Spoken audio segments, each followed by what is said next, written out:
Aka, o xalq gapirib yotibdi, nonni narxini nimaga oshirib yubordinglar?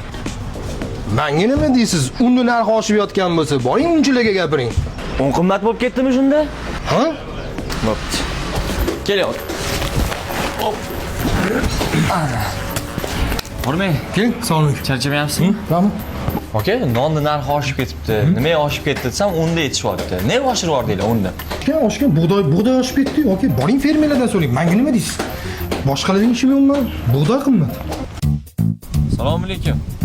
Kel. Fermer aka, unni narxi oshib ketibdi. Nimaga aytsam, bug'doy narxi oshib ketgan ekan. Nimaga bug'doy narxini oshirib yubordingiz? Oshiraman deb menga ham ko'tarib olgani yo'q. Mana yerda mana dehqonlar hamma ishchi kuchini qimmat qilib olgan. Oshiraman, bu bo'lmasam bo'lmaydi. Dehqonlar ishchi kuchini oshirib yuborganda, shunday to'g'rimi?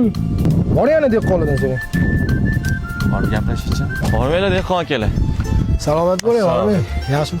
Fermer aytyapti, ishchi kuchini narxini oshirib yuboribsizlar. Shunga bug'doy qimmat bo'lib ketibdi. Nimaga oshirdinglar?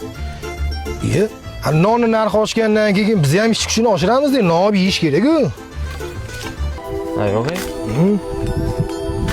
Shunda hozir xalq aybdor bo'lyaptimi?